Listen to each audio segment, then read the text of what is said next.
We're going to continue with the solutions to these special triangle problems. This is a 30, 60, 90 triangle that is on its side.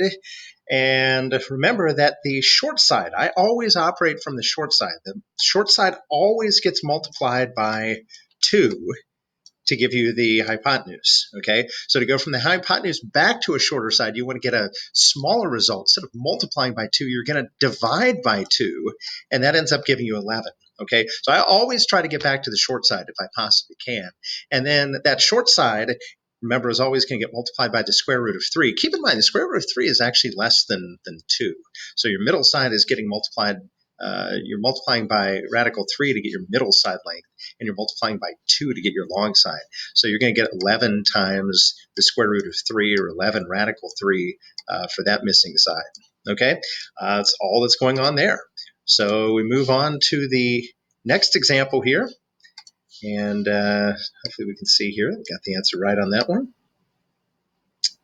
Next one, okay? You have to be careful on this one. This is a 45, 45, 90 triangle, okay? The pattern is always to multiply the side lengths by radical 2. Don't get thrown off by the fact that you just happen to see a radical 3 there. I can have any number over here I want. It can look like anything. Certainly doesn't have to be a whole number. So you're still going to take whatever this short side length is. You're going to take your 9 radical 3, and you're still going to multiply by the square root of 2, okay? And an unsimplified form, I suppose, could look something like that. Remember, we are allowed to multiply radicals by radicals. So 9 radical 3 times radical 2, you can multiply the 2 radicals together, and that's going to give you a missing side length of 9 radical 6. All right. And so we move along to the next example here. Let's see there, hopefully, that we got the right answer. Oops, gave that one away already. Okay, the next one here. So again, I always work from the short side. This side got multiplied by the square root of 3 to be 9 radical 3, okay? So really, you can just ask yourself, what got multiplied by the square root of 3 to be 9 radical 3? Well, the answer would be 9.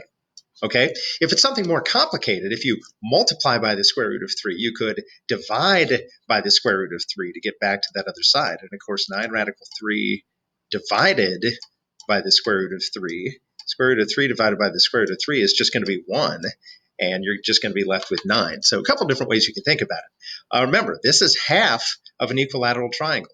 Okay, so you double this side to get the other missing side. And so we end up with 9 and 18 for our 2 missing sides. Okay? So moving along. Okay, next one.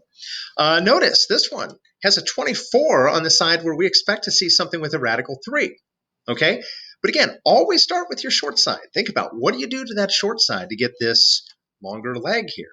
And it's the same thing. You always multiply by the square root of 3. So you can think about, what would I multiply by the square root of 3 to get 4?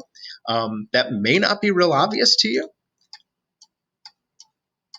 So undo multiplying by the square root of 3, divide by the square root of 3.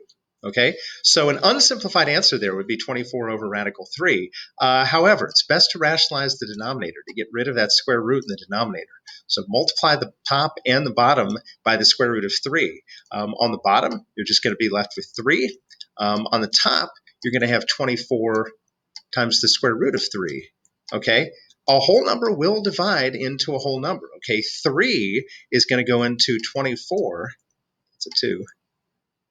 3 is going to go into 24 8 times, okay? So you're going to end up with 8 radical 3 for that missing side down there, that x side. Get a little messy here, okay? And if you have an 8 radical 3 on the bottom side, remember that your short leg always gets doubled to give you the long leg, okay? And if you're doubling it, you would be taking 8 radical 3 and you would be multiplying by 2.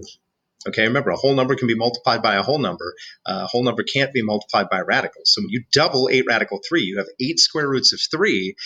If you double 8 square roots of 3, you now have 16 square roots of 3. And that is going to be our missing answer for that side. So back in a minute for the next video.